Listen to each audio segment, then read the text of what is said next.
Olwaliro Paalamenti ya Uganda lwetegese Paalamenti y'abakyala ng'emu ku nteekateeka y'okuzza olunaku lw'abakyala nga wano abakulembeze b'abakyala okuva mu bitundu eby'enjawulo beetabye mu Paalamenti eno wansi w'omulamwa ogugamba nti okutumbula embeera z'abakyala mu byenfuna wakati mu kukulaakulanya eggwanga. Wasoose kubaawo okulonda ani anaabeera sipiika wa Paalamenti eno wabula nga wabaddewo n'okuwanvuya ku maloboozi naddala ku abo abalondeddwa era nga sipiika wa Paalamenti asanze akaseera akazibu okulondesa abakyala bano.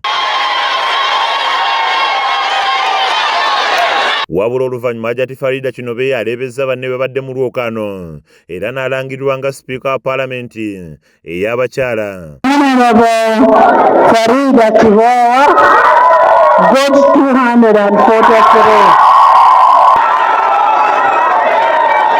Okusinziira ku kiraka wa Paalamenti ya Adolf Mwesigye, Paalamenti ekyuse nnyo mu ngeri y'okuwa ekitiibwa wamu n'okusula eddoboozi ly'abakazi nga mu mwaka ogwa 1962 abakyala baali 2 bokka abali mu Paalamenti, wabula nga wetutuukidde olwaleero nga mu Paalamenti eno ey'omulundi ogw'e11 ababaka abakyala bali 196 omuli abeesimbawo ng'ababaka abakyala n'abo abeesimbawo ne bayitawo nga bavuganyizza abasajja. Apart from the 146 which have been reserved for women, the additional 40 women have graduated from the affirmative seat to directly elected members of Parliament.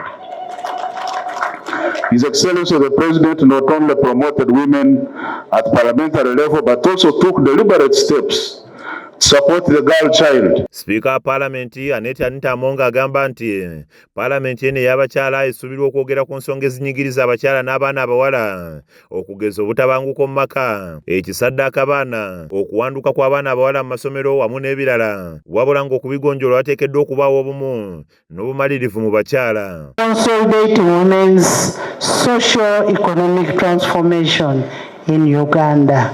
How do we consolidate? As women of Uganda, you and me are the leaders of Uganda. And being the leaders of Uganda, what are we telling the girl child outside there? Amonga agamba nti abakyala balina okulwanirira abakyala bannaabwe wamu n'omwana ow'obuwala mu bukulembeze naddala nga babawa omukisa, era nga ye agamba nti asigaza ekisanja kimwannyuka eby'obukulembeze n'abalala bakitwale ng'ekyokulabirako ekirungi. I always tell people that I have one term to serve. Some of you should come and become speakers. Serving up to 2031.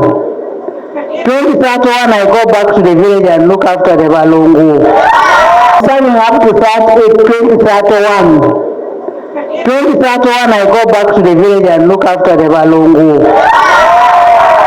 So strive very hard to come to the house and be the speaker, and you lead by example. Flavia Kaule n'abagabe akulira abakyala ku ludda oluvuganya gavumenti agamba nti waliwo obuzibu ng'abakulembeze okulondoola amateeka ge bayisa kuba bingi tebiteekebwa mu nkola. Amateeka ge twateekawo agateekeddwa oteekebwa mu nkola naye nga essaawa zino wetwogera geebase. Ffe ng'ababaka twetaaga okwongera okuteeka emphasis ku mateeka gano okukola bano ba perpetrators awo baseduvutto amateeka gabakoleko ng'amateeka we galanga era nga we googera. Paalamenti y'abakyala eno ya mulundi gwakubiri ng'eyasooka yaliwo mu mwaka ogwa 2015 era ng'oluvannyuma bano boolekedde mu Paalamenti munda okubaganya ebirowoozo ku nsonga z'abakyala ze banaayanjulira pulezidenti w'eggwanga lino nga 8 omwezi guno ku lunaku lw'abakyala. Frank Kidduyi akusakidde emboozi eno ku lwa KSTV Agaalero.